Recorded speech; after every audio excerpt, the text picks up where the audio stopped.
A very good evening and welcome to all the participants to this 29th conversation on ICFAI's WiseViews Interactive Webinar Series. I'm sure all of you have had a very good Diwali and I'm sure it is still going on. At various parts in the country and the world, I'm sure Deepavali is being celebrated now in a big way and in some places in a noisy way.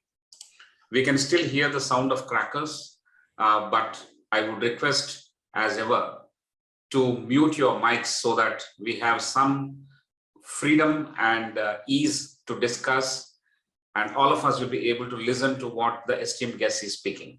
So let me welcome Mr. Leo Fernandez to this webinar series. Thank you very much, Mr. Leo, for accepting to speak in our webinar.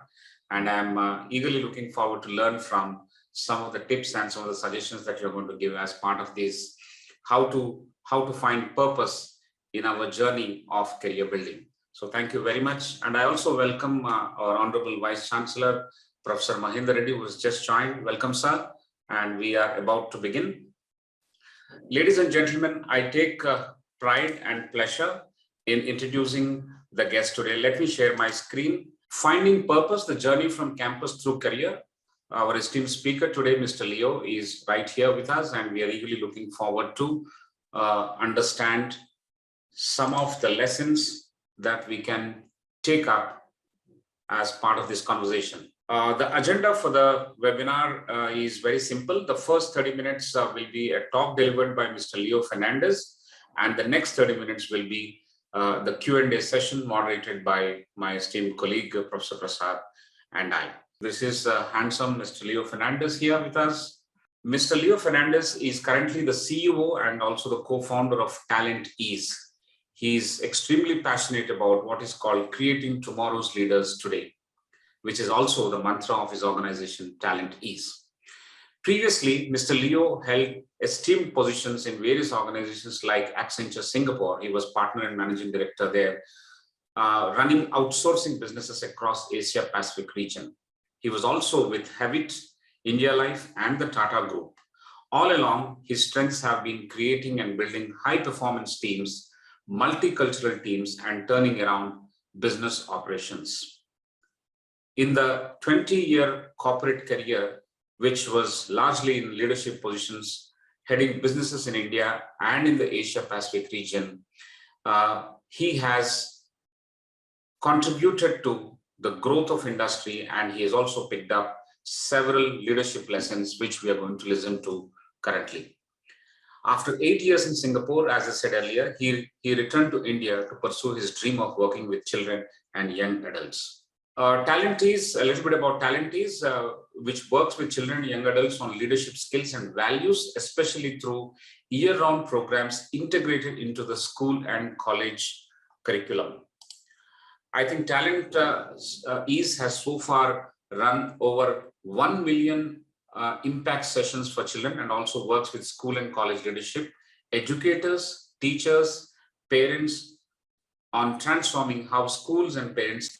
TalenttEase works with children and young adults, and they have conducted a large number of programs working with the educators, teachers, and parents together. And they have trained so far about 10,000 of them, and trying to transform how schools and parents can better prepare today's children to lead successful and meaningful lives tomorrow. Mr. Leo regularly authors the Leaders Speak column for the prestigious Business Line on campus edition, and has been a jury member for the India Fund Fest, one of India's most successful funding competitions. He also enjoys traveling, writing, and watching movies. And he has been recommended by my friends in the Hindu Business Line, Mr. Vinay Kamath and Mr. Navneet.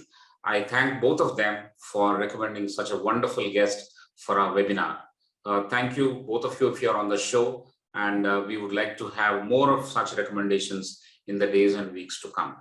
And I will also introduce my co-moderator, Professor Prasad. Is a professor and post mentor. He is an alumnus of IIT Mumbai and IIM Kolkata. He has about 3 decades of rich experience in teaching and research, and also in the corporate side. He was an entrepreneur, and His rich experience will be seen in the way it is moderated, in the questions that he's asking, and in the summarization of the bullet points and the takeaways today. Welcome, Professor Prasad, for this webinar.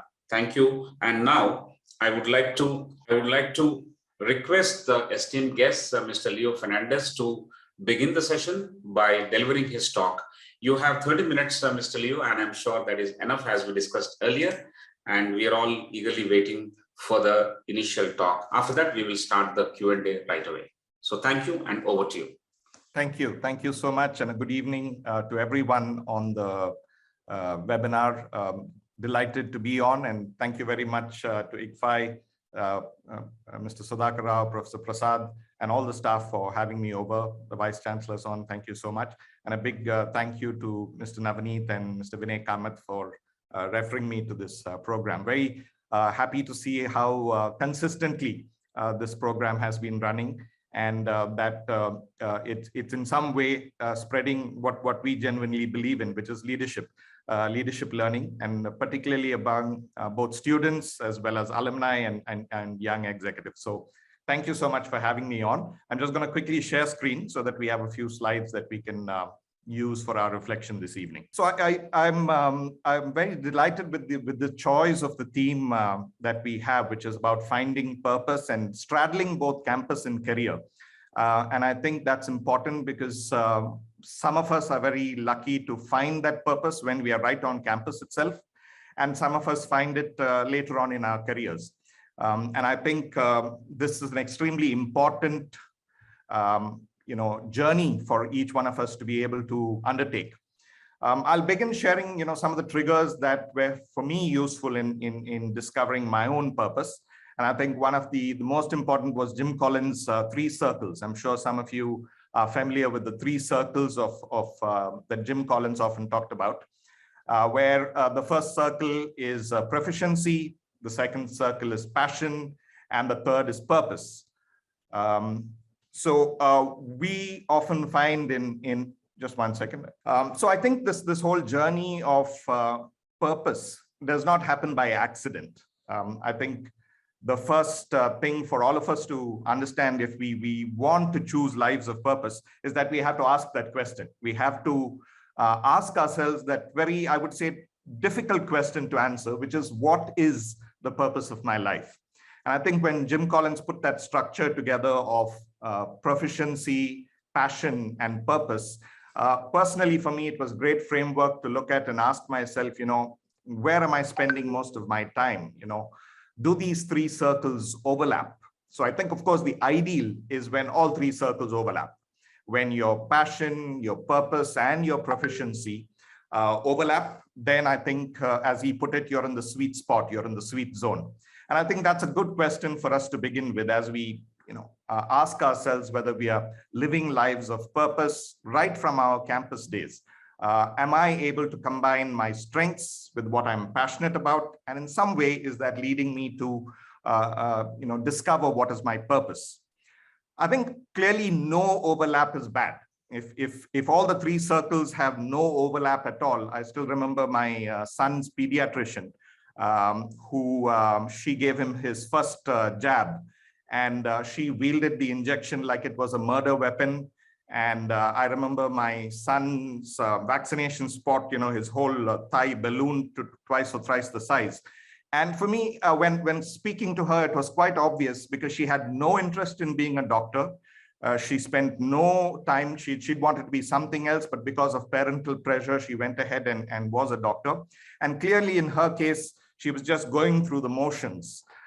So clearly all 3 circles were definitely far apart. No overlap between proficiency or passion or purpose. It's a good thing, I think, for some of us when 2 circles overlap.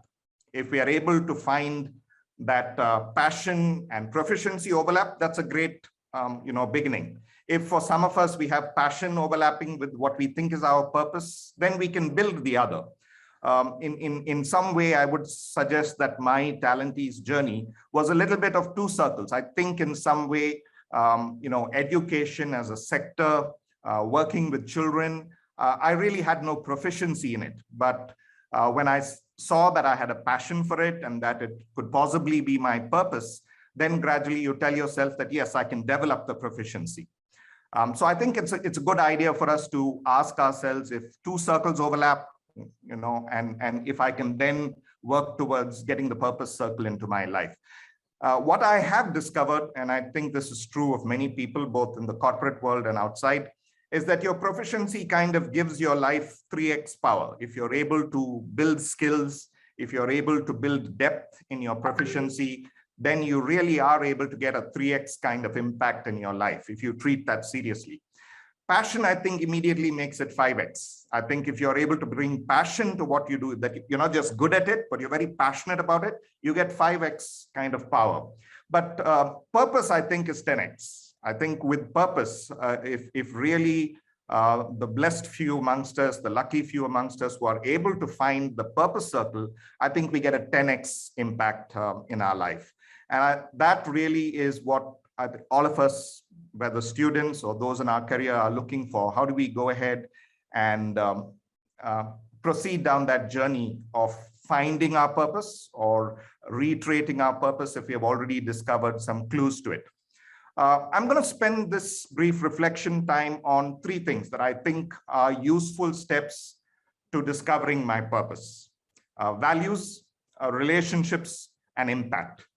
I believe that these 3 things are possible pathways to each one of us asking that important question and finding some answers to what is the purpose and how can I have a more purposeful life, a purposeful career, and a purposeful everyday. So I'll begin with values. I think for me, values is what makes the difference between whether we are pilgrims or nomads. I think we know the difference between these two. A pilgrim moves ahead with a clear destination in mind. A nomad can wander around. I always was very inspired by Peter Drucker's famous article, on knowing yourself, the self-knowledge article that he wrote. And I love that quote which he had there, which is, he was an asset manager, a successful asset manager, doing very well. But he said, I realized that what I valued was people. And I saw no point in being the richest man in the cemetery. So I think it's important for us to understand that values is not the same as ethics. Ethics is different. Ethics, we understand integrity, the mirror test, as Drucker would call it. But values really is what defines this purpose circle. I would suggest that my skills define my proficiency circle. My interests could define my passion circle. But my purpose is what creates, my values are what create my purpose circle. Because once I understand what my values are, those values drive my choices. They create my priorities. And as most of us know, these 2 things are what end up shaping our lives and how we spend it, how we spend our time. Because when we have our choices and our priorities clear, then we understand how we use our talents and time as a resource. I think more than anything else, it is what we value that dictates these choices. Just going back to a few personal stories through my own life of discovery. I remember when my son Marcus was born, the next day I left the hospital and headed off on a business travel trip because it was important to close a business deal. Looking back, that was something that was important and that I valued. But by doing that, I was not there for my wife when she had to come home. And I remember my 3 brothers lifting my wife up in the chair because we lived in a multi-story building with no lift. And I wasn't there for that. And I think that reflecting on that helped me understand where I had made a wrong choice because of, in some way, maybe a mistaken sense of duty, of valuing that this is important to do, but in the process, missing out on something that should have been more valuable. Similarly, my daughter, I remember she was in hospital, sick with pneumonia. And again, I was on a flight to close what was at that time the largest deal we had ever signed in my corporate career life. And I remember the plane having a lot of turbulence as we were heading off, to the point where many of us on the flight thought this plane is going to crash. And I remember asking myself that question, that if this plane crashed, what would I regret? Not getting the multi-million-dollar deal or not being there at my daughter's side? And the answer was very clear to me and helped me in my journey to my second life. So I think as we recognize what our values are, we know what to say no to. I think very often we think that purpose comes from what you say yes to, but I also think the power of purpose in our lives comes from what we say no to. I know of a good friend of mine who does a lot of good work, especially helping out poor families, but also on the business side is not averse to cutting corners, earning money in what we could call the shortcut way. And I often used to tell him that you can't build the Taj Mahal and work in the coal mines at the same time. You've got to say no to one if you really have to have purpose in your life. So I think that bit about, 1 second, I'm just trying to move the up. We find, as Clayton Christensen would say, that you find it's easier to stick with your principles 100% of the time rather than 98% of the time. A beautiful article which he had written, how will you measure your life? And I think that quote always stayed with me, because the values that we have determine that I'm not going to do certain things. I will say no to certain things so that the yes has more power in my life, whether it's in my choice of career, whether it's my choice of how I will accelerate in that career, grow in that career. I think it's both the yeses and the nos that become important, and values dictate how I will make those choices and how I will determine those priorities. So my own personal, shall I say, purpose discovery journey happened when I decided to quit my corporate life, come back to India, and start TalenttEase. I remember many colleagues saying you're wandering from the path. You're very successful in the corporate world, and now you're wandering from that path. And this sentence from Tolkien came to me: not all those who wander are lost.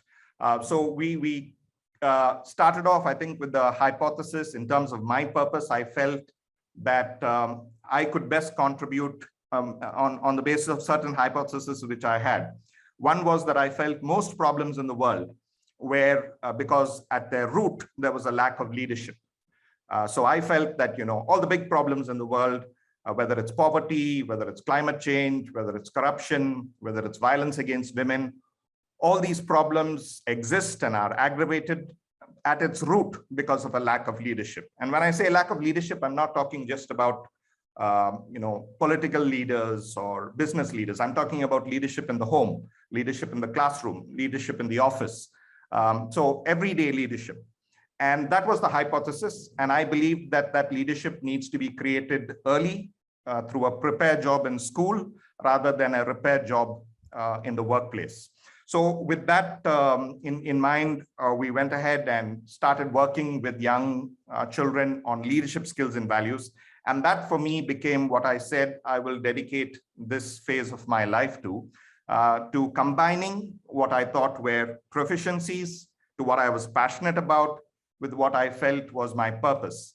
And that ended up being helping children learn about collaboration, confidence.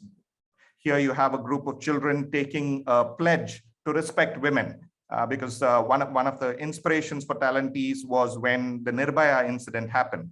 And we felt that the best way to make that difference is if we can convince young men and women that respect for women is a key value that they must build right from their early childhood years. So young people across all the sessions that we have take a pledge to respect women. And that's been one of the most meaningful things that I've found. So I found this purpose in these kinds of golden moments. This young girl, for instance, meditating in a session of ours, the Light Lives program that we have, where we looked at our for-profit business and ensured that it could create resources for us to power the same leadership work at orphanages and low-income schools. So through Light Lives, we reach out at orphanages, teaching children about leadership skills and leadership values, even bringing students from overseas universities, for example, these from the UK, and these students from National University of Singapore to come and make a difference with children on the ground. So if I had to summarize that portion of my journey, I would say that in some way, values created for me the power of and. This picture is one of my favorites. I use it to say that India is the only country in the world where we can cool 2 rooms with 1 air conditioner and a pair of trousers.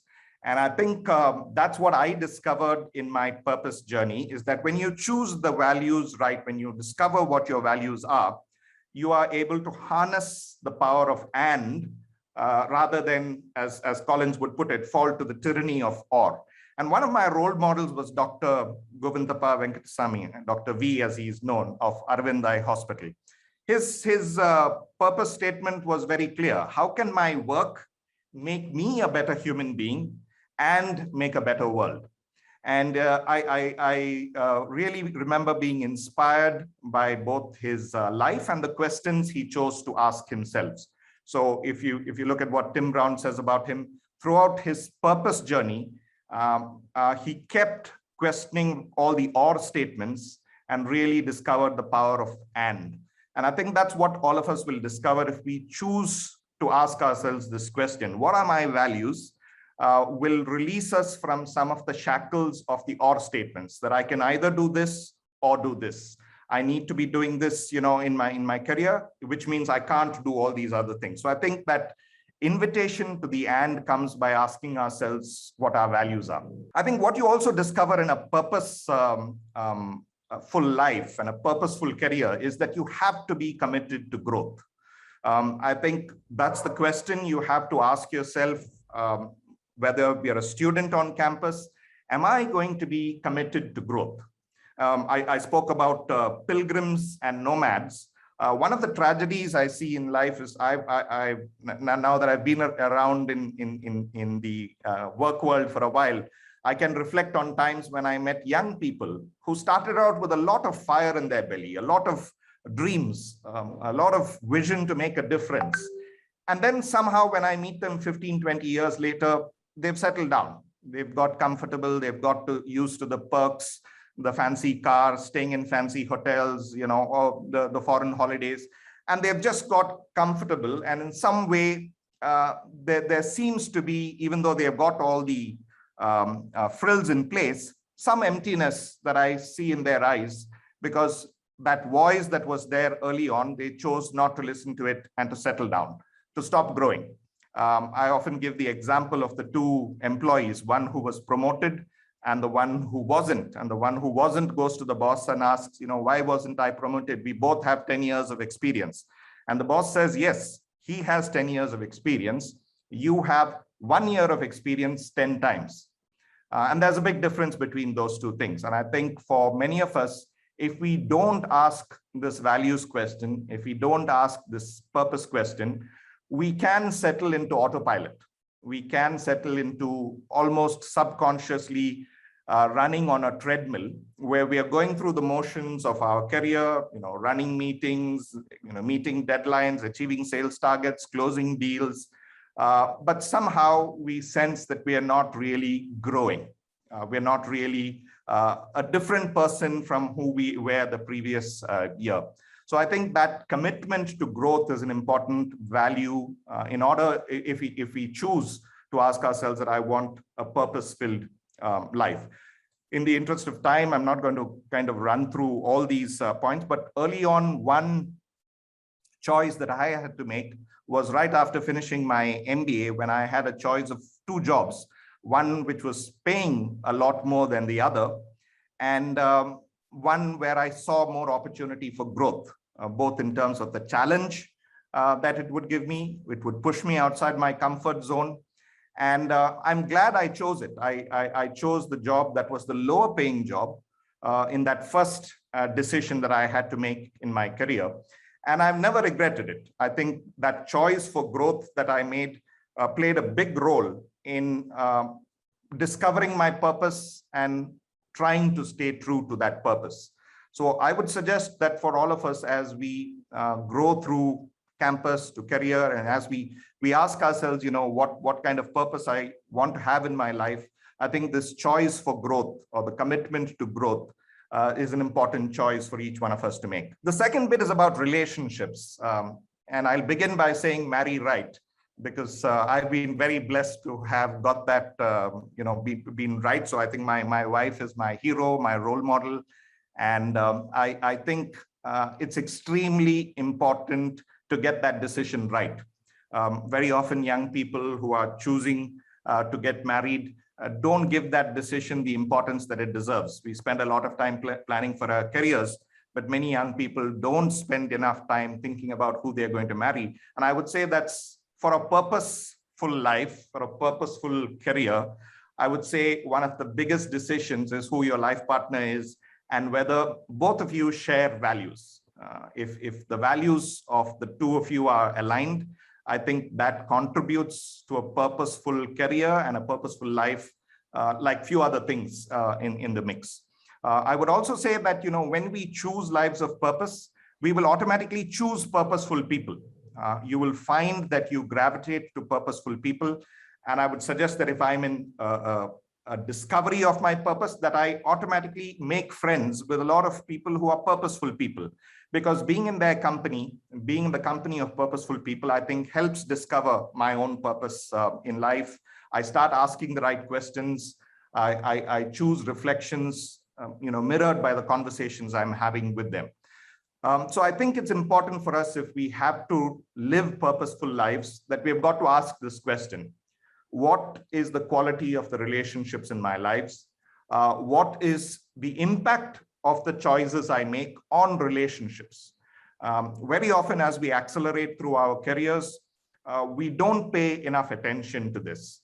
I give the example of a couple. Husband works the night shift, wife works the day shift.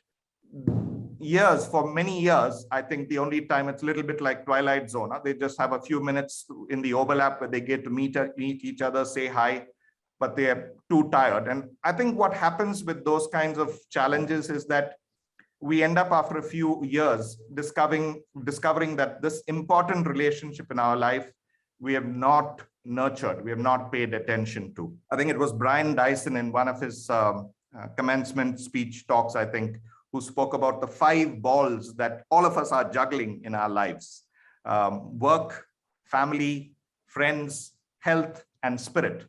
And he spoke about the fact that all of us are juggling these 5 balls, but work is a rubber ball. If you drop it, it will bounce back. But the other 4 are glass balls. And if we drop them, they will severely be damaged. They are nicked, they are scuffed in really very often irretrievable ways. And for us to have purposeful lives, I think we should ask this question: what is the priority I give to the relationships in my life? To family, to friends, to children. I think as Mohammed Arian, I'm sure many of you have heard that anecdote of him sharing how he finally decided to quit PIMCO. And those of you know PIMCO, and recall this incident. The media was putting out the story that L. Arian was really quitting because he had disagreements with Bill Gross, the PIMCO founder. But he shared that the trigger was really a conversation with his 10-year-old daughter, whom he was having a conversation about brushing her teeth, and she was not listening, and he asked her why. And she went into her room and brought back a list of the times that he had missed being there for her. He had missed being at a Halloween parade, her opening school day. So several important lists. She made a whole list of 20 things, important times in her life that he wasn't around. And he said that was a wake-up call, that while he had accelerated in his career, earned a lot of money, he had neglected important relationships. And I think that is really a key part if we have to live purposeful lives. The third is about impact. And again, I'm spending less time on these so that we can stay within time. But I think what all of us discover if we want to live lives of purpose is that we are asking ourselves this question constantly. Make a difference, what I call the MAD quotient. Am I making a difference here? Whether it's in my team at work, whether it's in the home, whether it's in the residential community I'm at. Every time I think people of purpose are asking this question, am I making a difference here? Between the pre and post of my interaction with these people, have I contributed in some way to making a positive difference? I think also about impact, what the samurai used to call a distant view of close things. What I mean by that is purposeful people are constantly looking at both microscope and telescope. They're looking through both, asking themselves, is this important just in the short term, or is this something that long term will make a difference? And in my case, I found this an important question, that I asked myself whether I was prepared to sacrifice things in the short term that would help me be more purposeful and more impactful in the long term. And I will suggest that most of us on our purpose journey will also find that we have to juggle these two things, microscope and telescope, if we really have to live purposeful lives. What we should guard against when we are busy with our careers, if we are at campus busy with our studies, is that activity is not equal to impact. I often use this example of the FIFA World Cup in 2018, where you had some of the top teams that literally possessed the ball for the majority of the time. Germany with 67%, Spain 69% possession, Argentina 64% possession. And yet all those three teams were knocked out of the tournament, less than 15 goals, knocked out of the tournament, defeated by lower ranked teams. You had teams like Uruguay, Sweden, Croatia, who really were able to make an impact. So it was not about possession. It was not about, am I busy, but am I making an impact? I think that really is the kind of question that we should close with.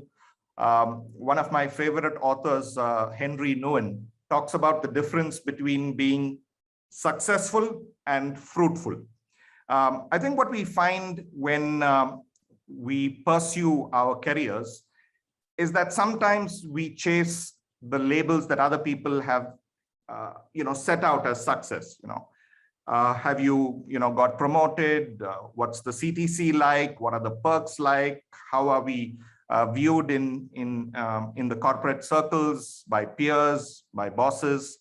And we almost unconsciously chase the success goal, the success metrics, and don't ask whether we are truly being fruitful.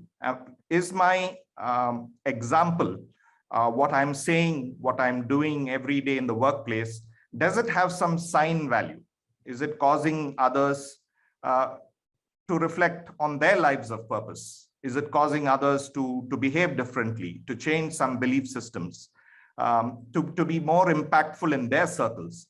So I think that is something that we will discover as we ask ourselves the purpose question. So a few closing thoughts before we wind up and discuss the into some questions. I think one important trigger when reflecting on purpose for me came a few years ago when one of my uncles passed away. Now, as Christians, we normally bury our dead, but this uncle was very clear that he wanted to be cremated.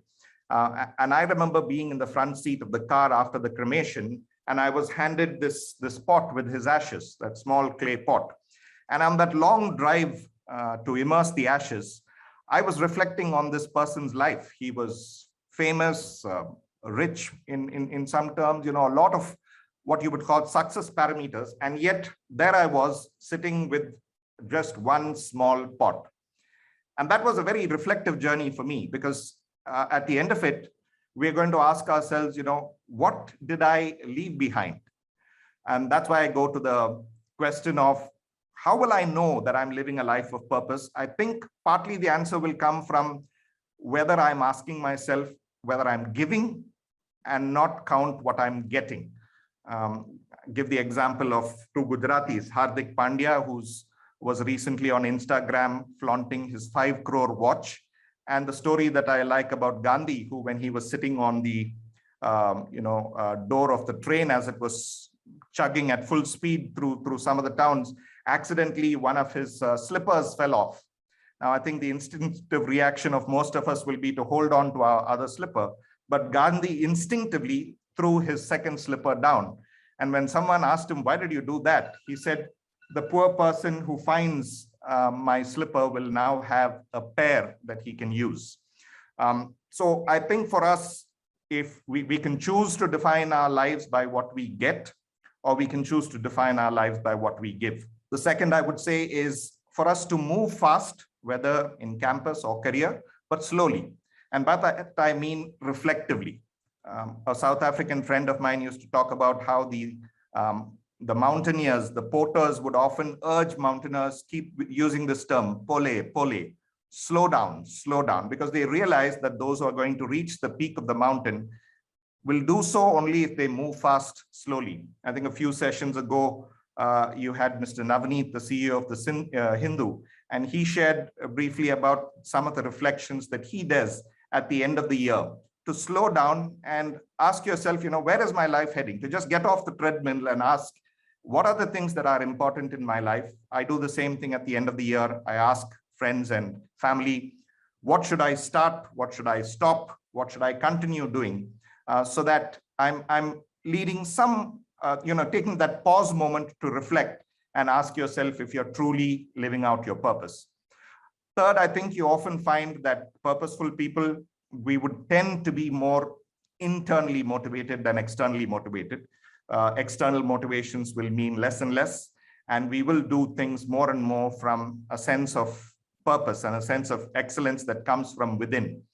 I think a fourth sign of living a life of purpose is that, as Richard Hadley would say, I never feel tired, only pleasantly weary. And I think we'll find that when we are living lives without purpose, we tend to be very fatigued. We tend to be tired. But lives of purpose infuse us with some energy, with enthusiasm, and a certain joy. Closing to, I think for those of us who are pondering whether to make important switches or decisions, it is important to ask ourselves whether life is just an infinite elongation of a straight line, doing the same thing every day, doing the same, meeting the same kind of people, creating the same kind of impact, or to ask ourselves whether we can live our lives differently. As the Tom Cruise movie, they had a lovely one-liner, Night and Day, the movie was. It was, someday is code for never. And I think for those of us who say that someday I will follow my purpose, it's good to, wake ourselves up and say that let's stop postponing it for someday and ask ourselves if we can discover our purpose and make some decisions which will help us live that life of purpose. For me, this is a little sentence that I carry with me right through the day in my back pocket or in my backpack, that God has created me to do him some definite service, some work which he has not given to another. I have my mission. I am a link in a chain, a bond of connection between persons. He has not created me for naught. I shall do good. I shall do his work. I shall be an angel of peace, a preacher of truth in my place.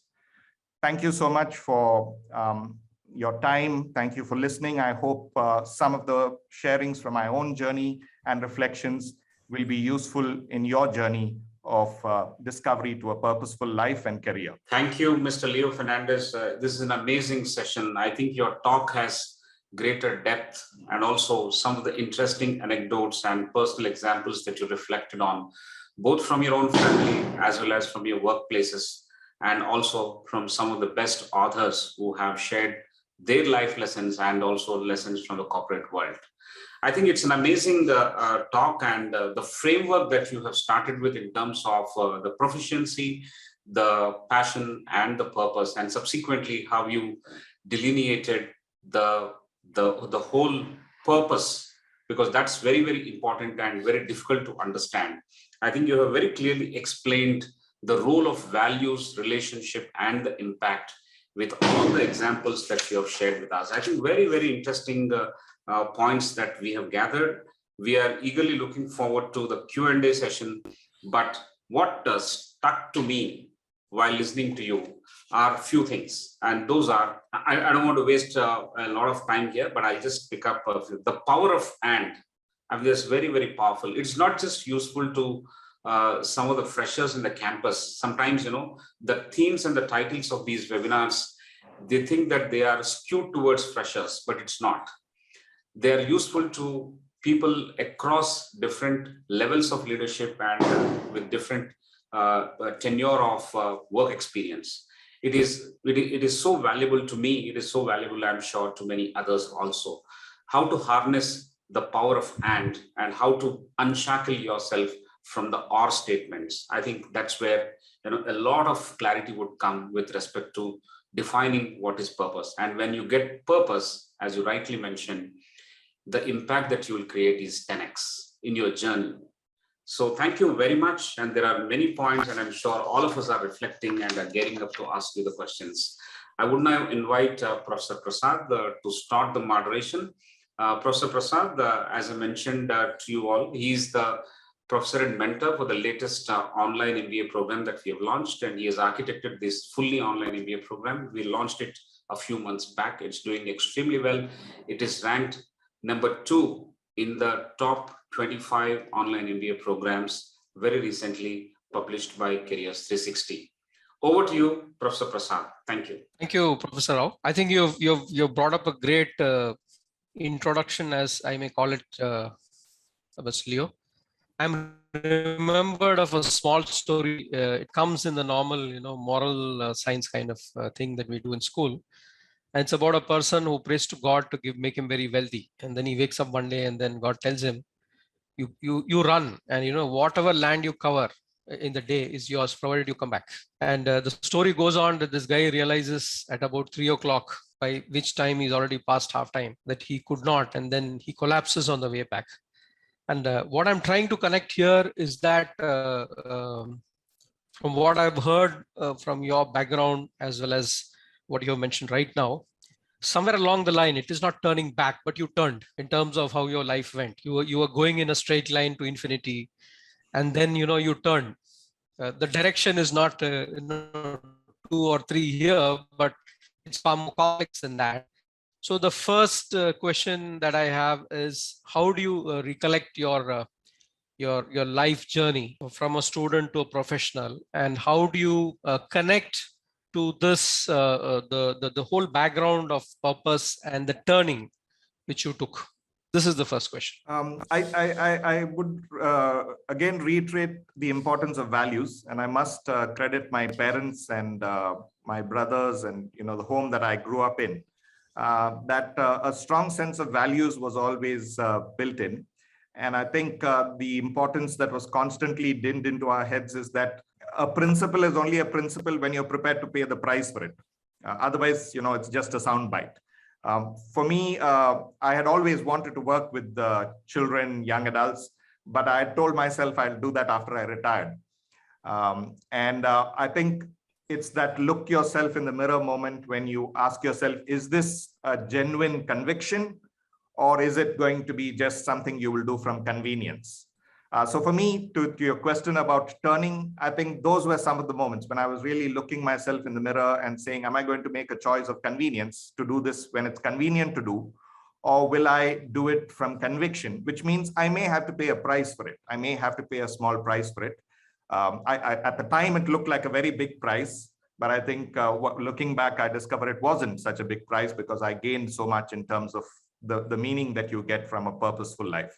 So I would say the grounding, I would suggest, came from the home and the emphasis on values, that you could have all the money in the world, but if you're not living a life grounded in values and making a difference to others around you, then in some sense, you're living a life of, I wouldn't say emptiness, but getting to emptiness. So I think that played an important decision. And I think finally the turning came from asking myself, convenience versus conviction. I hope I answered your question. Yeah, I mean, this is a very good framework to think about and to reflect on, which I will lead into the next question, Sure. Which is a bit more specific. You did in your presentation mention some certain decision-making criteria. I mean, as I saw it, first is no is as important as yes. Second is, prepare versus repair. The third is the or and the and the fourth is, am I committed to growth? Now, with respect to your personal life, can you illustrate, I mean, the way it actually went for us to understand? Because, this purpose thing, a lot of people find it a little away from them. I mean, they think it is philosophy. They think it is abstract. A lot of people around, I mean, they don't realize it the way it should be realized. And somewhere along the line, our communication also needs to be strong enough to pass it on. So in that context, may I request you to reflect on how actually you implemented all this in that curvature, in that turning that you took? Yeah, specifics. Yeah, perhaps I can use an example. So there was a colleague of mine who had to make a choice between two roles, and he was gravitating towards one role, which as his mentor, I felt was not the right one for him. So I sat him down and asked him, and he said, look, this is the role that's going to accelerate me to partner managing director. If I take this path, I'm going to accelerate. And I told him, don't do that. Don't make a choice based on what's going to get you promoted fast. And we looked at the other role where he was extremely sure that he would make a massive impact. Eventually, he chose that role. So I would, and eventually he did become a partner managing director, because that path did lead to that.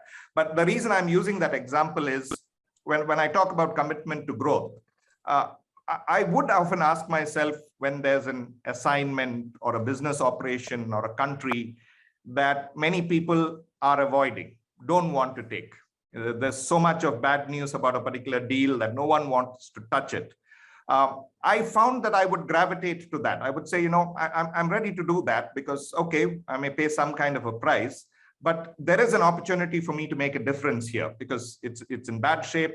And I think those small choices in my journey kind of prepared me for the big decision.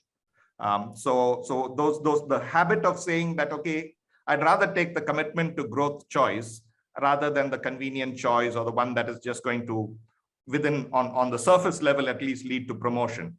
Now, my point is, I didn't pay any price really. I think my promotions happened even faster because I had made those choices and got noticed faster and better. But I think those small choices for growth, the small choices of saying that I'm not going to be trapped into this, I can only do cost and not quality, I can only do local team, not global team, we can only, all those typical org choices.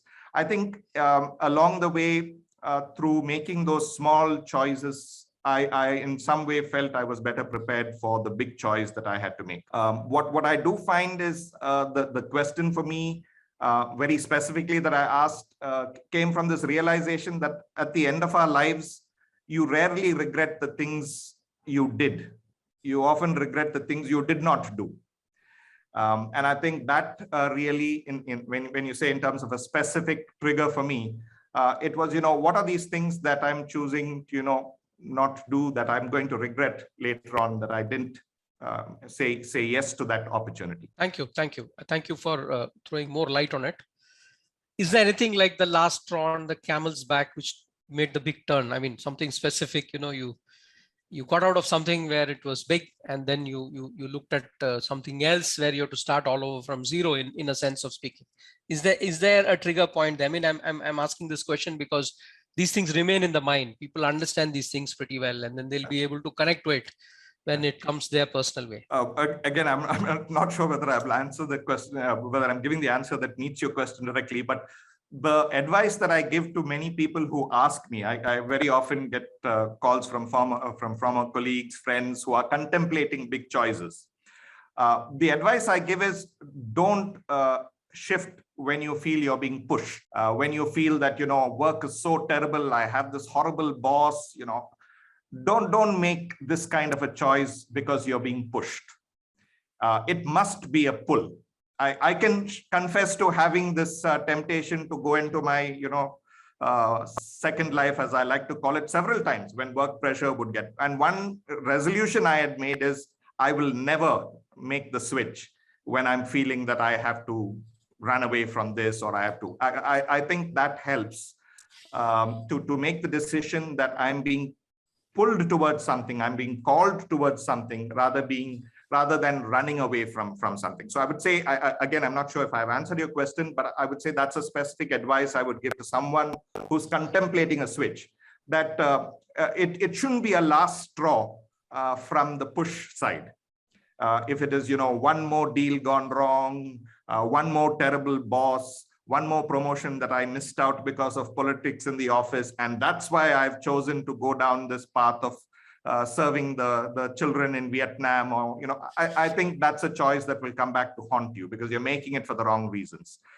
So I think the choice should be the right choice, and the reasons you're making that choice should also be the right reason. Thank you. I think you just have you brought it out, and you have very specifically mentioned that at the time of the big choices, you should not underline it with some other pressures which are coming your way, and that there is a momentum which builds up out of habit formation, out of the way you think, how you create, and then you take what you call a proactive decision rather than a reactive decision. Absolutely. Something like the quadrant 2 kind of thing that Stephen Covey talks about. Yeah. You summarized it as only a management professor could. Thank you. I mean, here is a question from the audience. I think it's again on the basics of purpose. I mean, he's used good language. So, I'll repeat the question as it is. The perspective is different, but I think the question is the same. The best way to discourage a curious mind is to foist the purpose challenge. Easily is the most unproductive.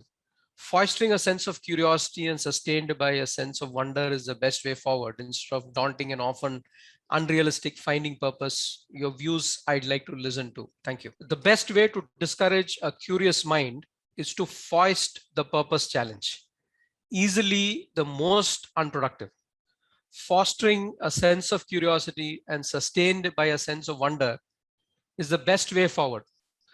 Instead of the daunting and often unrealistic finding purpose in your views, I'd love to listen to as far as this goes. Thank you. Again, forgive me if I've not understood the question correctly or not answering it, but let me try and answer it the way that I understood the question. I love the words that you used about curiosity and wonder, because those are some of the casualties of an autopilot journey. I think when we get into autopilot in our careers, as I told you, 1 year into 10 times, when we do that, then we lose that sense of curiosity, we lose that sense of wonder. We kind of are on that treadmill, running very fast, but not very sure whether we're moving ahead. So I think for all of us who are committed to finding purpose in our lives, it's extremely important to retain that sense of curiosity and retain that sense of wonder, because that's what helps us listen to what's going on around us. If we kill curiosity, if we kill wonder, then we stop listening, we stop observing, we stop asking questions. If we continuously keep that antenna open, I think you're able to view what is going on in the world around you, and you're able to ask questions. Why is this happening? What can I do about it? Is there some way that I can make a difference? So I think that's an extremely important quality to have. I would call it the ability to listen and to observe. So for anyone who's wanting a path of purpose, I think being able to listen and observe. The other is, I don't think purpose necessarily has to do with something grandiose. It doesn't have to be that, I'm solving for global poverty. I think purpose comes in us being a great father at home. If I have done justice to being a great father at home or a great son to my parents, purpose isn't very often the small things. Sometimes we kind of go and search for what I will call the grand dream or the grand vision, and we neglect all these small things, and our purpose could be in the small things. So I believe that it doesn't mean that all of us have to leave our jobs and go start NGOs or go do something to live lives of purpose. And I must stress that even when I reflected on my journey, the answer I received for that reflection is that I could very happily have continued in my corporate career and still lived a purposeful life. I still could have. So it was not necessary that I had to make that kind of switch. So I think the purpose thing is an inner compass rather than an outer, what are you doing? And so therefore, it doesn't need to be some grand mission. It's very often in the ordinary, mundane things, but it comes from how you do it, the inner compass with which you do it, which creates that sense of purpose? Are you doing it because it's an intrinsic motivation, or are you doing it because it's external? Are you doing it in a way that you can give to the situation rather than get from the situation? Are you doing it in a manner that contributes to unity rather than sowing, hate and division? So I think those are the simple, ordinary things that so people shouldn't get the idea that purpose means I have to quit my job and go help UNICEF solve for poverty and water shortage and climate change. Right where you are, you can live a life of immense purpose, provided you change the inner compass. I think that's what makes the difference to a life of purpose. Thank you. I think that's wonderfully responded to. A few things that I could understand. I'm just building on what you have said. I think the first is that about curiosity and wonder are a precursor to purpose. Yeah. In the sense that you need to be relaxed and you need to always be looking around to see, and then you need to reflect on it, and then finally other things will start happening. So I think it's very well connected. That's one point. The other thing is that it need not be grandiose, and here the connection I get is to the Mahabharata. I mean, everyone has their own Mahabharata, and I mean, Krishna had a purpose there, and I think each of us also have a purpose. It may not be Mahabharata, it will be Bharata, but it in a sense that that's something that you can connect to and then look at it and then move forward on that. I think that's also a very, very well well connected point. I think illustrates this whole thing about purpose. Thank you very much. I have one more question in this cluster, and this is about that everyone is different, and then one size does not fit all. Yet there are demand supply issues. I mean, there are very real world practical issues. People want their daily meal, stuff like that. And then how does one go about doing this matchmaking here? I'm sure you have seen this since you handle children as well as you handle people who are going to get into careers. You have seen this. So how do you respond to this question? And we're talking about when you say demand supply, again, help me understand. I always want to be sure that I've understood correctly before I respond. Certainly. I mean, demands are there at home. Demands are there in the workplace. There are certain trends. There are certain very basic needs at home. And I have certain things that I bring to the table. And then there is a demand and the supply. And then there is this purpose thing. There is this curiosity thing. Now, how do I match all this? I think that's a very real challenge. And I think if it isn't there, then there's something wrong. It should be a difficult question to answer. If it's an easy question to answer, I think then our purpose is there's something wrong in the purpose that I'm calling out. I think it is a disturbing question. It is something that should kind of almost make us stop and wonder whether we're doing the right thing. So I do think that tension is an important tension to have.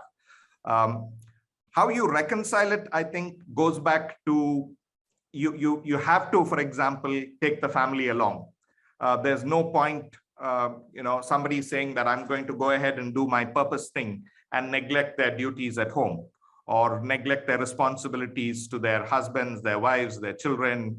So that's clearly something which I wouldn't say is a purposeful life if you're choosing to do that. So you have to, I think, in some way ask yourself, how do I bring this and? We spoke about and, Sudhakar. How do I bring the and? Because sometimes we present ourselves with false choices. So as an example, that unless I have this huge a corpus, I can never leave my corporate life and go into this purpose life. Now, very often that corpus is built on my wants and not my needs. And if I choose to honestly ask myself, the difference between my wants and needs, I could find that and is possible, that it's not always or. So sometimes I think the trap happens because we present ourselves with false choices, that this is really something that I can never do. Sometimes it's a lack of courage masquerading as family pressure. Very often, in some cases, the family would be fine, but it's a lack of my own courage to make the leap. And therefore, it's convenient for me to say that the family is the reason I'm not doing this, or somebody else is putting pressure on me not to be able to make this leap and do it. So I think it's a question of, definitely it's a difficult question. There should be that tension. Second is asking yourself, how do I bring and into this equation, that we can not get trapped into false choices, and certainly ensuring that you're not doing it at the cost of family, because that will really be more damaging than you doing any good. Thank you. I think you've quickly given a view about some of the very important dimensions of that question, and I think one point which remains in that mind is about no purpose without duty. No purpose without duty. So how do you reconcile that with the and was the next step. So you have your duty and you also have your purpose. Again, the Mahabharata connection comes back. And then I think, trying to be very, very level-headed about certain things which are economic as well as psychological, in terms of both wants and needs, where both do come in. Thank you very much. We come to the end of the first cluster. I hand it over to Professor Sudhakar Rao for the next cluster. Thank you. I think, Mr. Leo, this is going on extremely well. The discussion that started with a framework and then connected with the first cluster of questions in terms of how you have responded and how you have navigated the turn, especially in your own career. We were trying to be very specific in that, and you beautifully answered that.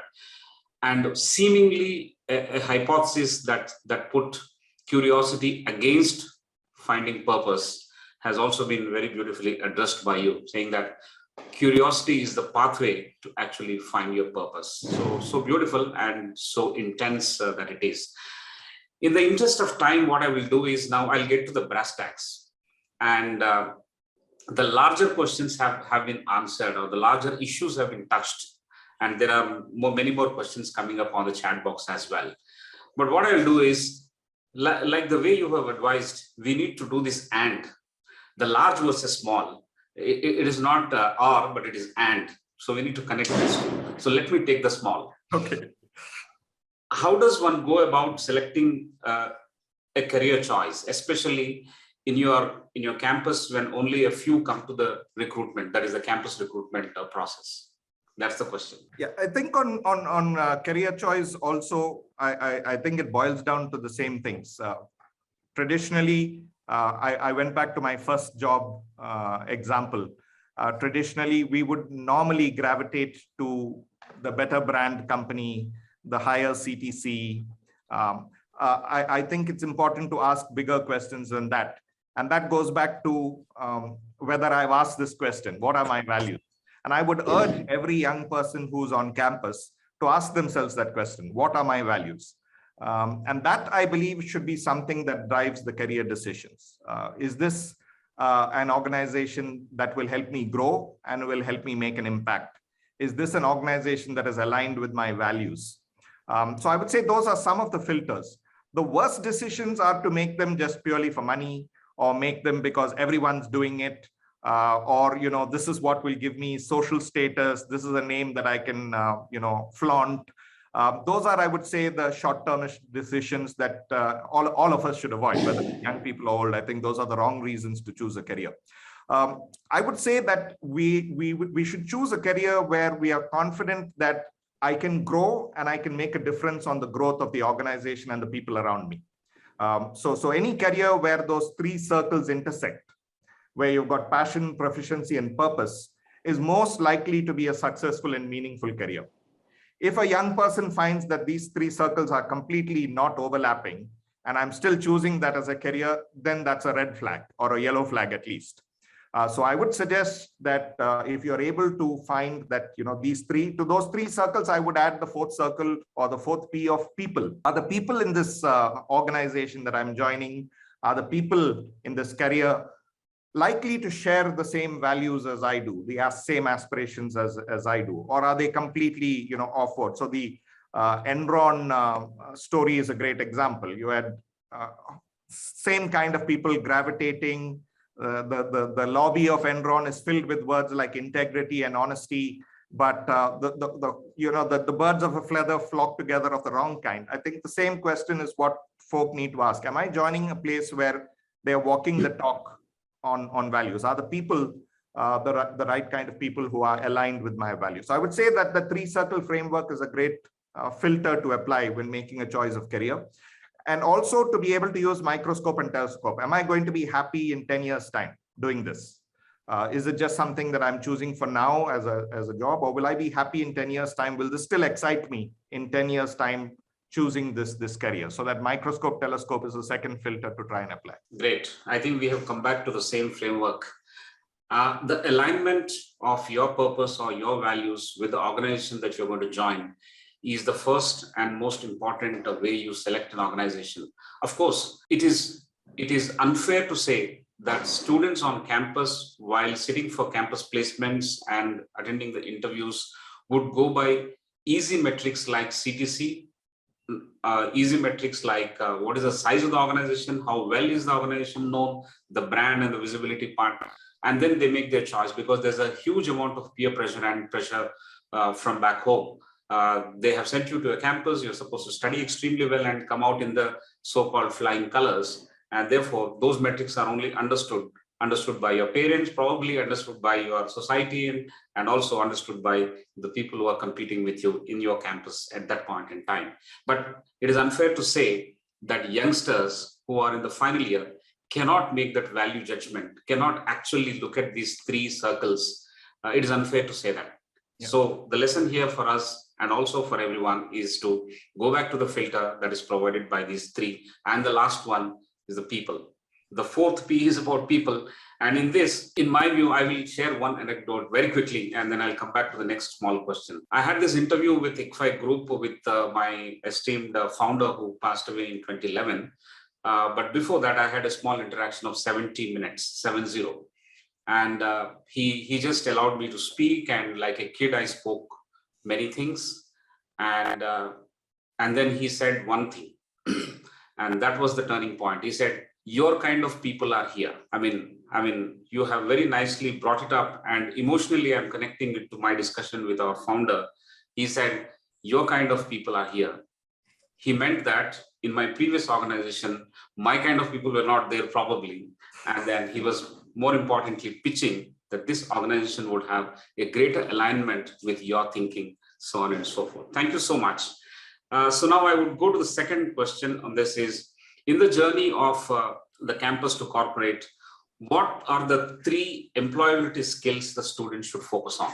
Okay, that's a big question, but to be able to choose three things, I would say one is having a true sense of self-confidence and self-worth is an important first quality to have. What ends up happening with a lot of young people is we have wrong ideas about confidence. We have wrong ideas about, who's successful. So we end up using a job or a career to fill those holes. And I think it's extremely important for a young person to have a healthy sense of self-worth. Because once you have a healthy sense of self-worth, then you're going out into the world with an intention to give rather than to fill holes. I need approval, I need all those things. So I would say that is one key skill to be able to have as a foundation, a healthy sense of self-worth. I think in today's rapidly changing what we call the VUCA world, empathy and emotional intelligence, I would say, rank extremely high as an employability skill, independent of what industry you choose or what career you choose. What is needed a lot more in today's world is that ability to connect, because you're dealing with people from different countries, from different backgrounds. There are so many crises that happen. We had COVID, and I think most leaders who navigated the COVID crisis best were the ones that had a higher, what I will call radical empathy or high emotional intelligence. And third, I would say, is not so much on the skill side, but the strong sense of values. Because again, we're talking about VUCA, where everything is changing fast, chaos, uncertainty, ambiguity. You need a North Star, a compass, that I will do the right thing by people, that I will, not take shortcuts, that I will, be prepared to take on a tough assignment because it means growth. So I think that strong sense of values of gratitude, respect, integrity, honesty, patience, those I think become an extremely important foundation to have. So just top of my mind, I would pick those three for now, which is a strong sense of self-worth, emotional intelligence and empathy, and a strong value system. Actually, they are not three, they are many. But Yes. you have bucketed them into three. Yes. A very healthy sense of your self-worth is very difficult to cultivate and very difficult to practice. And I'm sure if they have right teachers and if they have right people that they encounter, luckily, then I'm sure they'll be able to discover that. Yes, and that empathy and EQ, which defines leadership wherever it is, at every level of leadership, the unassailable single most factor that determines leadership is empathy and the EQ. So therefore, that's extremely important, and the value matrix that you have told us. But there are several layers which you mentioned there. It is not 3, but there are 10.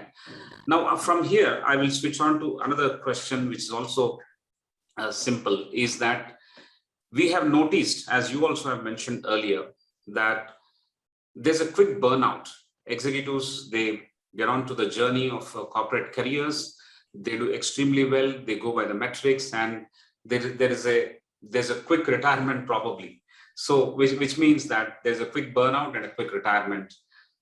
What do you suggest should the road ahead for such young executives? We have, just for your information, on an average, 4 to 6 years of WOCEX is the profile of the person who is attending this leadership conversation. And it is going to be extremely useful if you can suggest a few tips on how do we avoid a burnout and how do we avoid a quick retirement. I think going back to the point about listening and observing, if I'm experiencing burnout and fatigue, that's something that my body is telling me.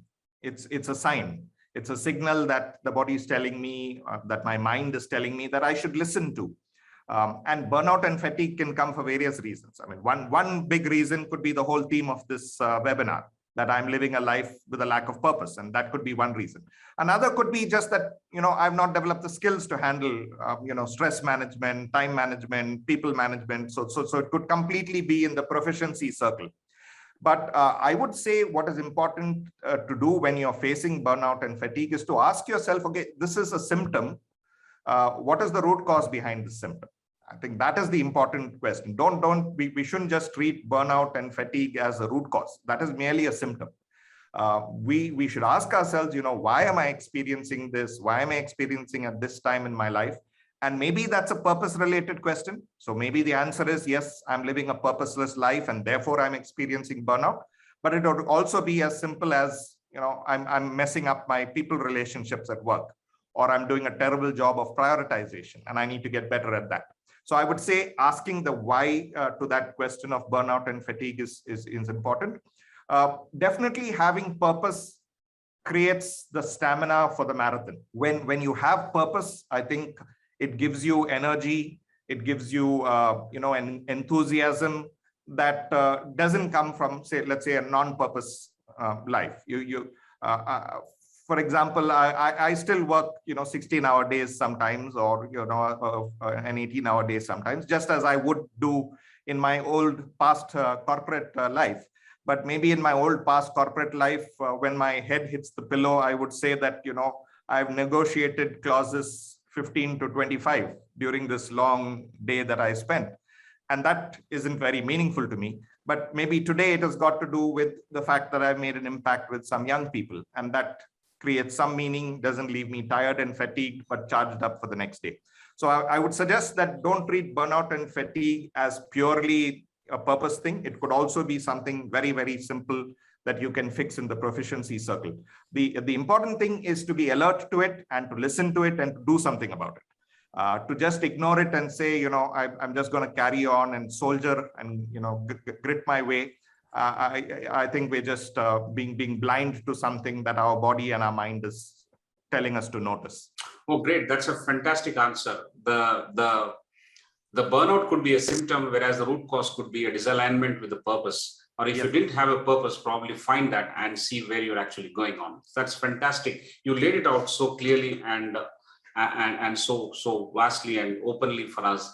It was so fantastic to listen to that answer. Thank you very much. And now what I'll do is the clock strikes 7:51, and probably we can take one more small cluster. Professor Prasad, if he's in agreement with me, we will take one small cluster, because this is a very important cluster of questions that we have.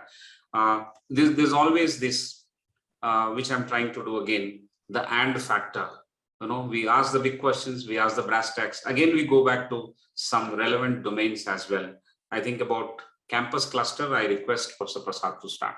Thank you, Professor Rao. I think I'll start with the, the last bit that you said, that purpose creates stamina for the marathon. And here we are talking about trying to find out the energy source somewhere. And I remember the last slide that you put about what you thought, what you believed in, and that there is a purpose and that there is a mission and there is something for you. And this is about finding and connecting to that, for lack of better words, I'm using the word energy source. If you reflect on what's happening in education today, and here I'll take on higher education because it's far more specific.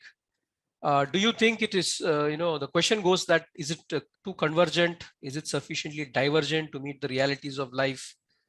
Solving real world problems as well as solving our own problems, personal purpose related problems. So this is where the question comes from. So now you've hit a raw spot.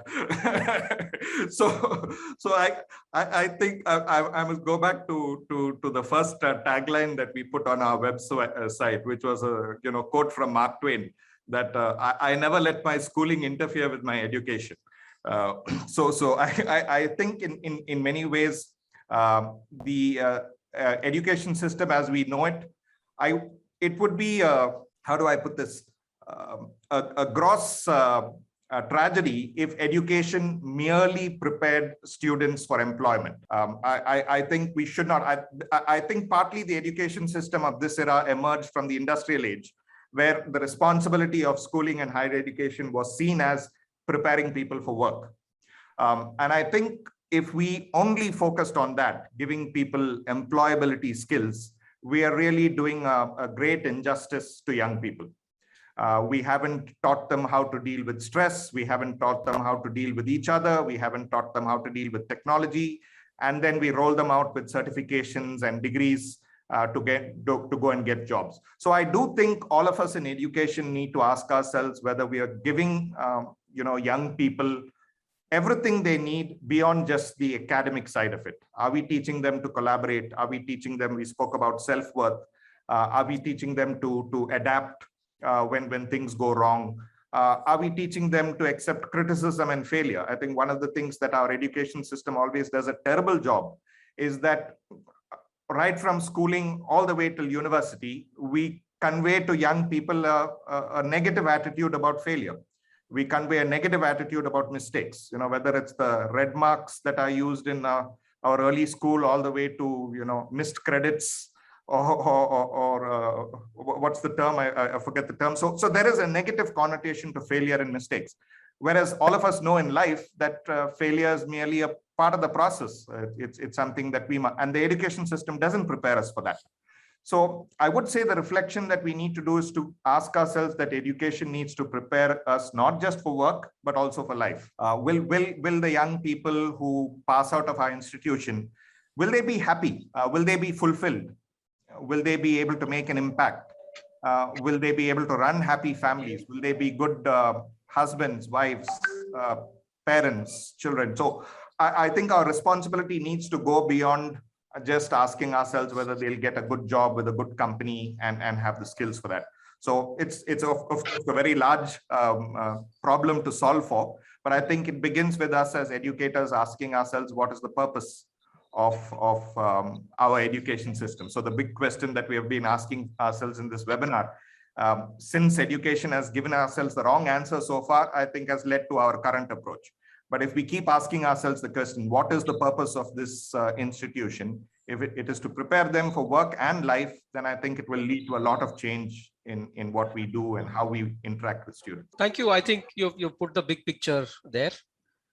And here we come to a very practical question that institutions face, including progressive institutions. And this is about, right now, given the very high economic pressure that is faced by students, as well as the institutions need to ensure that students find a job.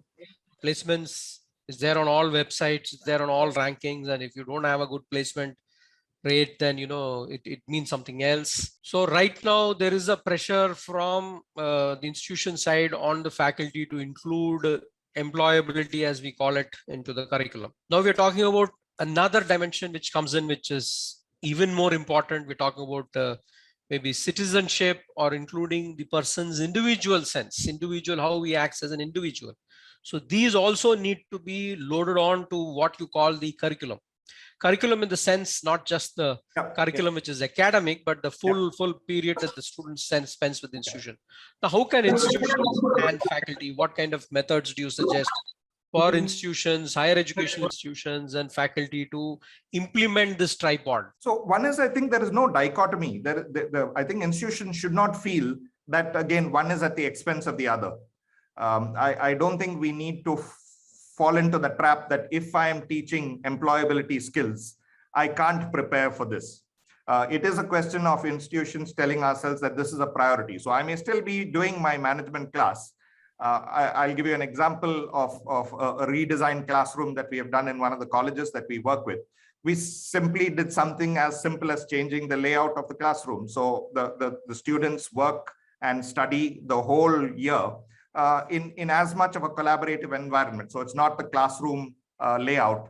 It's little pods of collaborative learning which is taking place, where the students take ownership for their learning. It's a small tweak, but I think the curriculum is still being covered. But at the same time, you're teaching students to collaborate, to own their learning, to be able to think critically from simple changes that can be made. So I don't think what we're proposing is that there will be a parallel curriculum. I don't think it's as difficult as that. It really is a question of prioritization. If all of us as faculty can understand that this is a priority, and I can share with you a brief exercise that I did through my own career, looking at, let's look at employment success the way we define it, the placement success the way we define it. And I'm going back to all the people that I had promoted through different points in my career. Rarely had it to do with a typical employment skill. It most often had to do, when you promoted somebody, it most often had to do with what we traditionally call soft skills, but a character strength, not the competence strength. It was very often a character strength that pushed somebody up, and very often something that pulled somebody else down was a character flaw. It had nothing to do with how competent they were in their job. It had to do with their inability to get along with people, or their inability to take criticism, or their inability to let go of responsibility. So those things, I would suggest that in education we tell ourselves those are real things. They are not devoid from placement success. They are not distended from getting a high CTC. They are as important. So practically, I would suggest that all of us as educators ask ourselves, what can we do in our regular classrooms while we are covering the curriculum, while we are covering it? What can I do to in the approach, in the way I'm designing the classroom, in the way I teach, that will bring these skills into play, that will bring these character pieces into play, so that the students are prepared for both. So I don't think it is necessarily a win-lose type of thing, that if I spend more time on this, I will lose time on this. Excellent. I think you hit the nail on the head. And there is this component, there is this kind of a basic design issue which exists. As you put it, it's a design issue. Yes. It's about a completely new paradigm. Your outcomes are the same. Call it BPR or call it design. Yeah. I think you're talking about taking a zero budget and then seeing how you can put it the way you want towards the the outcomes. And I think that's something that institutions, because this is a fantastic change, institutions will need to learn, because there is already a certain treadmill and a momentum on which they are going, and then more importantly, unlearn. Yes, absolutely, unlearn. So wonderful. I think you've come across at the source, and you've given a direction in terms of what is the criticality of how you start the journey. And I think once that put into place, whether it's an individual faculty or it's a group of faculty or it's the institution, I think that's the way to do it. I think an additional point that all educational institutions, whether it's schooling or policy or college, one thing we often neglect is we neglect the child or student. We often think of everybody else. We think of the employer, we think of the parents, we think of the staff, but very rarely is an education system geared around, the child. I was recently working with a school and they were doing a satisfaction survey. They had questionnaires for everybody. They had questionnaires for the parents, they had questionnaires for the staff, they had questionnaires for, but not a single questionnaire for the children in the school. So I think that's partly what will help educational institutions revisit their frameworks. If we can really get back to putting the child or the student at the center, then I think there's a lot of rethinking that will automatically happen. Thank you. I think, you connected to the other framework that we have, this knowing, doing, being. And then this knowing and doing is something that we machine it. And then this being is completely ignored. Wonderful, wonderful way of connecting. Thank you. Thank you very much. I think those are my two questions in the cluster. I hand it back to Professor Rao. This is great. We are closer to the 8 p.m. Deadline that we have, but then I'm going to make one violation again. That is, I'm inviting any participant who would like to open their mic and ask the question, which has not already been asked. This is open to you. Hi, sir. This is Lakshman, sir. Yeah, Dr. Lakshman, welcome. Please ask. Yeah, thanks, sir. Good evening. Sir, yes, sir. I made a comment in the group. So, which did you get a chance or not to look at it? I'm so sorry. I've been focused on no this problem, sir. No problem. not, You didn't look at it because you have it already. So everybody else look at it. So that was fantastic, and I loved it. Your communication is so fantastic that everybody can able to understand, even the people who are not concentrating on your voice. It is coming to our room and getting into our ears and mind. So yes, sir. My question is, you said purpose will definitely lead. Purpose means, in other way, it's a goal, setting up a goal. How strongly we will set up a goal will change the mind of a person for sure. If we have employees in the office, 80% of the people are one side and 20% people will be on one side. Only because of those 20%, the companies will go forward. Right? It's an open truth in the world as of now going on, right? So my question is, when we compare those 80 people, how strong, if those 80 people set up their goal or purpose, how strongly they can set up a goal where their mindset would change. No, thank you, sir. Thank you again. Very gracious of you. I really appreciate your point. And to your question, one is, I would suggest that purpose is bigger than goal. I mean, purpose is beyond goal, because I think once your purpose is decided, then you could have goals within that. But I think the purpose question is a bigger question for young people to ask. In organizations, as you just rightly put it now, there is the challenge that you have a vast majority that can sometimes be disengaged. So I think it is important for us as organizations to hire for purpose. So very often we hire for competencies, we hire for proficiencies. We rarely look to see whether this person's purpose is closely aligned with ours. I will only use the example of TalenttEase. We have been blessed from day one with people who joined us whose purpose was very aligned, because I've always asked folk, do you have a heart for young people? If you don't have a heart for young people, I can't fix that. All the other things we can work on. We can train, we can teach you things, we can do all those things. But if you don't have a heart for young people, and that's where I come back to the purpose. So in my experience, at least when we're trying to build an organization that will create an impact, we should hire people whose purpose is aligned with ours, not just their proficiencies. The more we are able to do that, the bigger the engine, the purpose engine that will drive our organization. When we have people who just have the proficiency but don't have that inner compass, then after a time they can become, just cruising along, and sometimes even a toxic or destructive influence. To people who are already there, I would suggest that our role as leaders is to help everybody align purpose. Very often as organizations, we are guilty of not always living out our purpose. We say something, we do something else. So employees also are confused. They don't know whether you're living your slogan or you're doing something else. So I think as leaders, Our job should be able to clarify purpose and to tell people, okay, this is what we exist for. We're not talking about our branding tagline. We're not talking about our marketing slogan. This is why we exist. This is the reason we exist. Have you bought into this?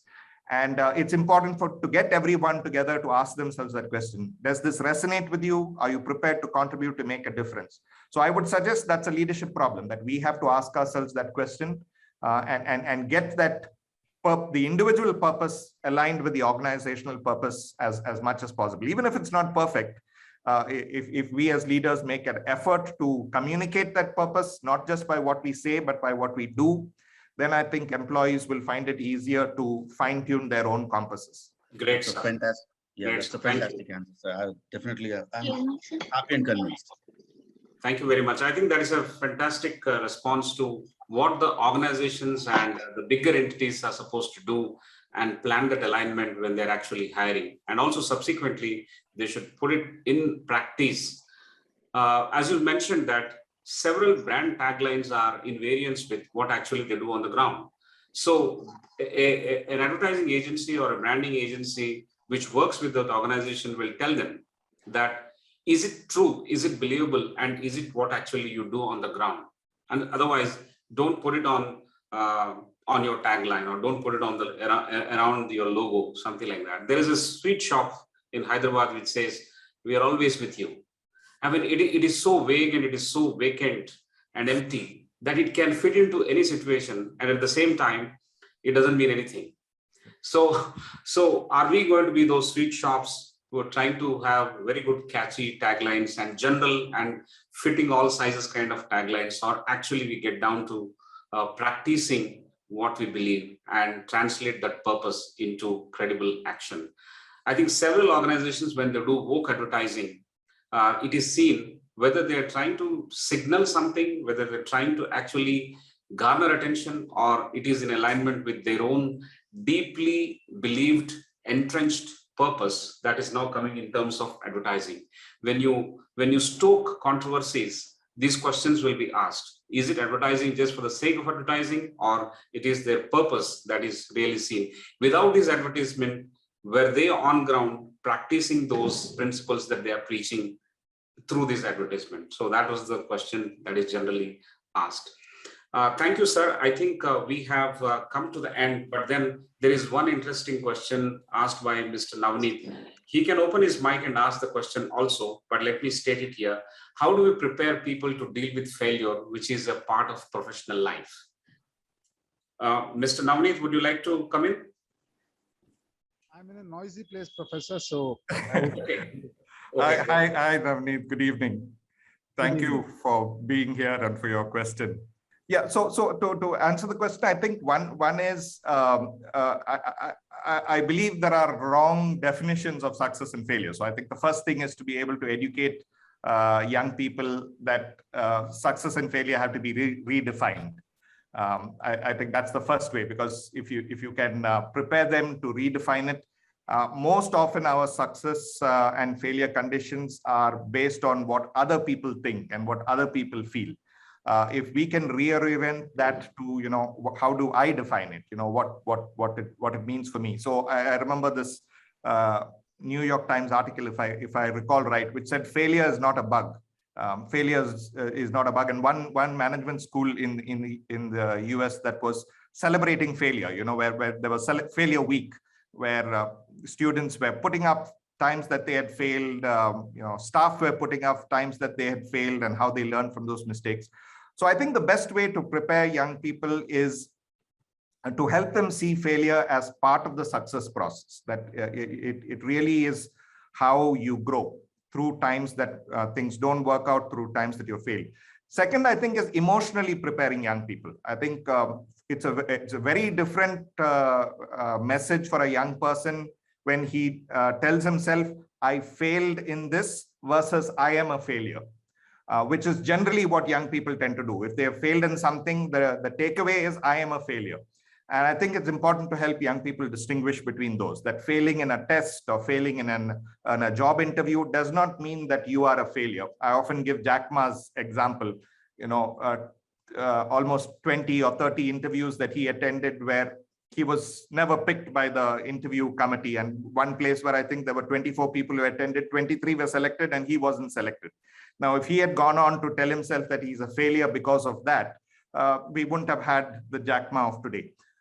So I think the best way is to give young people these two paths. Redefine what you think about success and failure, and create the emotional strength to deal with that yeah, I'm not a failure, that having failed in something means that I'm just better prepared for the success that will follow. Great. Thank you very much, sir, for this answer. And thank you, Mr. Navneet, for this wonderful question. So, ladies and gentlemen, we have come to an exciting end of an exciting session that we have had with Mr. Leo Fernandez today. I think it is quite profound. It is quite a vast subject, actually. There are specifics and there are generalizations as well, but very beautifully interlaced with some of the anecdotes and his own personal lessons and experiences of working across 2 decades of his work experience in India and abroad. So that's a fantastic thing. Mr. Leo, you have invoked several management gurus and leaders in your talk. You started with Jim Collins with the 3 circles of purpose, passion, and the proficiency, and laid so much of importance on the purpose, because purpose gives you the stamina to run this journey of your career. In fact, to run this journey of life in itself. Purpose does not have to be something grandiose. It can be very simple, and it can mean a lot to the people around you, and that would be your purpose. And everyone's purpose need not be as big and as lofty as it sounds. There are tough decisions that you have suggested us to take, and those tough decisions, or the switch, will have to be made on the inner calling, or generally what they call it as the pull, rather than the push. And push usually happens because of a wrong experience or a bad experience with your own boss, or because of the politics in the office, or because of a deal that has gone wrong, or even because of a mistake that you would have made, that you will start running away from a situation. And that doesn't make a meaningful switch for you. But that switch which is meaningful is one which is based on the pull, the inner calling, and the alignment or the discovery of the purpose itself. You have also invoked Peter Drucker, how to discover your own purpose in terms of knowing yourself so beautifully. And it was so nice to listen to you when you connected these dots from Jim Collins to Peter Drucker, to even Clayton Christensen, when you said that 100% of the times you can stick to your principles. It is very easy than sticking to 98% of the times. That is, when you hit the road of the purpose, the consistency will come in, and then it is very difficult to actually not move away from that very purpose. You also invoked Gandhiji when you highlighted the principle of giving, that is, give versus get. I think so beautifully you have narrated those things.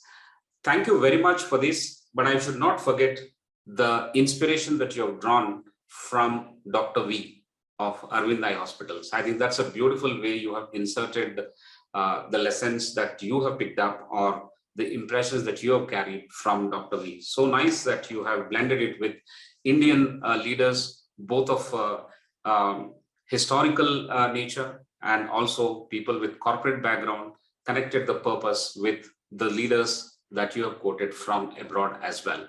Thank you very much. This session has been wonderful. I hope all of us have enough to take away, and all of us have tried to at least now sit down. Even the people in mid-career, people in careers which are past 2 decades, all of them can actually reflect on these and try and make a meaningful switch from here on, or at least consolidate their path, or at least make sure that they are on the right path already. So thank you very much, Mr. Leo, for this wonderful session. I'm sure all the members and participants have enjoyed. Some of their comments are in the chat box. I will send it across to you by email. We'll also send you the recording once we catch up on Monday. We will be able to get that recording a little bit edited in terms of the gaps and the noises here and there, but then we'll share the recording. We will also put this recording along with a well-drafted summary of takeaways on our archives on Online MBA website. So all the participants and everyone can go back to that. The links we will share with you, and we have the learnings kept right up there forever. Learning is forever. And sometimes we have wonderful leaders like Mr. Leo who come in and share their lessons with us. And today has been one such great session. 29th webinar in our series of what we call WiseViews has been truly lived up to its name, WiseViews. Thank you very much, Mr. Leo, for delivering this session. And ladies and gentlemen, yes, on behalf of Professor Prasad, our Honorable Vice Chancellor, and all the members at ICFAI Group, I thank all the participants for patiently listening to this session and sharing your questions that helped us not just go over these questions normally, but also there has been a sense of debate a little bit, a sense of reflection, and a sense of thorough discussion that we have had. It is all because of you. Stay tuned. We will meet again on the next Friday at 6:30 p.m. on this webinar series. Thank you, ladies and gentlemen. Have a good evening.